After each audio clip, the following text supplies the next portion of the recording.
मैंने देखा है कि सर्वोत्तम पुरुषार्थ में एक तो अपने साथ बहुत सच्चाई चाहिए।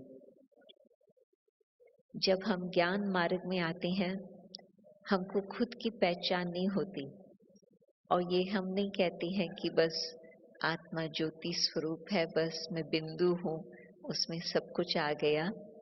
हाँ, आ सकता है, परंतु उस ज्योति बिंदु में कितना सब कुछ समाया हुआ है, बाबा खुद ही कहते ये तो कुदरत है। आत्मा बिंदु और बिंदु आत्मा में 84 जन्मों का हिसाब समाया हुआ है। ये तो कितनी गहरी बात है और इसको अच्छी तरह से जानना, समझना तब होता जबकि हम खुद को समय देवें। ज्ञान मार्ग में आते हैं तो ज्ञान तो बहुत ही इंटरेस्टिंग लगता। मैं अपना अनुभव कहती हूँ। क्यों? क्योंकि जो भी मन में प्रश्न होते हैं, बाबा के बहुत क्लियर उत्तर मिलते जाते हैं। शास्त्रवादियों से पूछो किसी बात का तो वो तो कहेंगे कि बस जो परंपरा से चला है उसी को ही मानो। क्रिश्चियन धर्म वालों से पूछो कोई प्रश्न, दोनों का शब्द आता है ये तो मिस्ट्री है, मनुष्य के बुद्धि से समझने की बाहर है।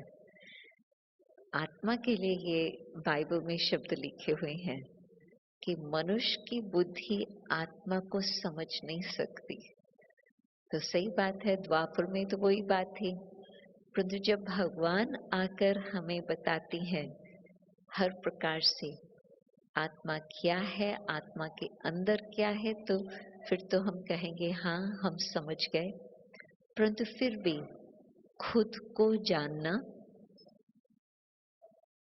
मेरे अंदर ओरिजिनल संस्कार जो आदि संस्कार है, शांति, प्रेम, सत्यता, खुशी और पवित्रता, तो ये है 5 आत्मा के आदि गुण अथवा संस्कार।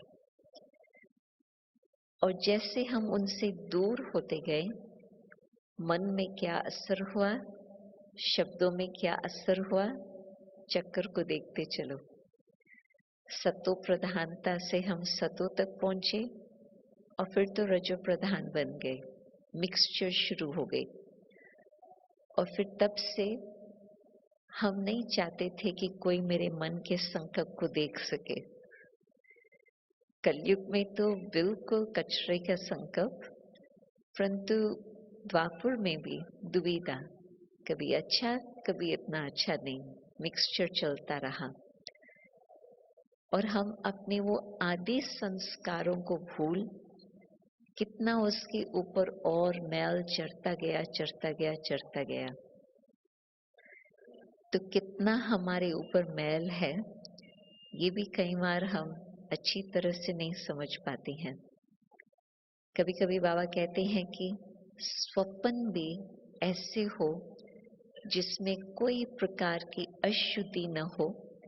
स्वप्न ऐसे हो जिसमें आपके स्वप्नों में बाबा आए, परंतु उससे भी और आगे आप अनेक आत्मा को जागृत करने के उन्हों के स्वप्न में आकर उन्हों को बाबा के तरफ का इशारा दो। सपनों की भी स्टेजेस होती और सपनों का कनेक्शन है टोटली मन के साथ और संस्कारों के साथ। जो दिन भर अपना कर्तव्य होता, उसका जो प्रोसेसिंग चलता है वो रात्रि भर चलता। तो कहने का मतलब बाबा क्यों कहते हैं कि आपके संकल्प में भी कोई ऐसी और बात न हो, क्योंकि संकल्पों से भी पहचान होती है कि हम कहाँ तक पहुंचे हैं। दिन भर तो अपनी चेकिंग करें कि हमारे संकल्प किस प्रकार से हैं, और जितनी चेकिंग उतना परिवर्तन, और उस परिवर्तन के आधार से हम अपने लक्ष्य पर पहुंच सकेंगे। तो ये जो फर्क पड़ जाता है, मन में कुछ और बात होती और बोलते फिर कुछ और है और करते कुछ और है। अनुभव है ना सभी को इस बात का। मन में जो कुछ चल रहा होगा वो छिपाते रहेंगे, शब्दों में बड़ी शानदार भाषा से बोलते रहेंगे। और आजकल तो बोलने की भी ट्रेनिंग कईयों को दी हुई है, तो फिर वो तो बहुत होशियार स्पीकर्स बन जाते। परंतु उन्हों के मन की गति क्या है, उन्हों के मन की शुद्धि क्या है, दोनों बातों में महान अंतर। या ये भी सोचे, कभी मुख से कुछ ऐसे उचित अनुचित शब्द निकलते हैं, तो उस समय मैं सोचती हूँ कि संकल्प कितने व्यर्थ चले होंगे जिस कारण से मुख से ये शब्द निकल रही हैं। मानो कि कोई बैठ के गिलानी करता, उसका मतलब उसने उस बात पर इतना विचार किया हुआ होगा लंबे समय तक, जो आज उसके मुख से ये बातें निकल रही है। तो माइंड कहाँ गया, क्या हो रहा, तो तभी बाबा ने हमें बहुत डिटेल में समझाया है कि आत्मा क्या है। तो खुद से पहले हम सच्चे बने और निरअहंकारी होकर के नम्रता से ये हम बात को समझे कि हमारे अंदर के किस प्रकार के संस्कार अभी है जिन्हों को हमें साफ करना होगा। आप सोचो कि जब तक कार्य का पूरा पता नहीं है कि कितना बड़ा कार्य है, तब तक आप सोचेंगे जल्दी हो जाएगा, टाइम थोड़ा ही लगेगा। मानो कि किसी को मालूम है कि दादी प्रकाश मणि हमेशा एग्जाम्पल देती थी दही वड़े की, पूछती थी विदेशियों से आपको मालूम है, क्योंकि दादी अच्छी अच्छी चीजें खिलाती है सभी को, तो खिला करके दादी पूछती थी पसंद आया, तो सब हाँ कहते थे। तो फिर कहती थी आपको मालूम है दही वड़ा कैसे बनता।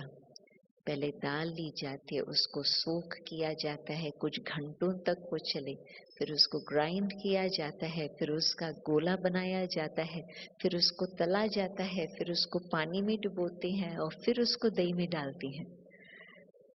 तो लंबी प्रोसेस है।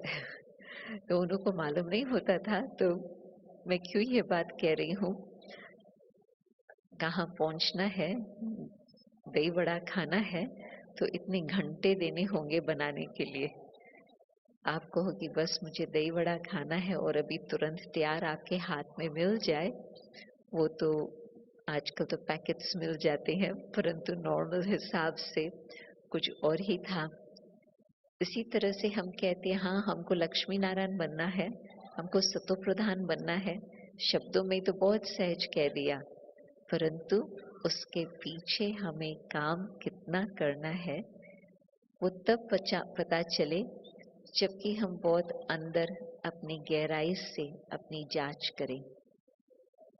जो बाबा कहते हैं 5 विकार और फिर 5 और सूक्ष्म विकार, 10 विकार हर एक के अंदर है। तो आज एक विकार पर हमने जीत प्राप्त की, या मैंने समझा कि मैंने जीत प्राप्त की, परंतु क्या दिखाती है कि रावण का एक सिर कटता था, जब तक दूसरे सिर को काटे तब तक वो पहले वाला सिर फिर से आ जाता था।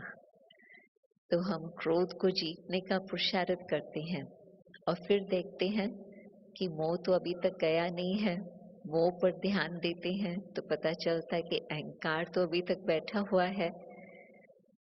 तो ऐसे हमारा सर्वोत्तम पुरुषार्थ हो जो बिल्कुल सब प्रकार की जो भी अस्वच्छ बातें हैं उन सब उन्हों को मिटा करके जो आत्मा अपनी ओरिजिनल स्वच्छ स्वरूप है, सतो प्रधान स्वरूप है, उसमें हम स्थित हो जाएं।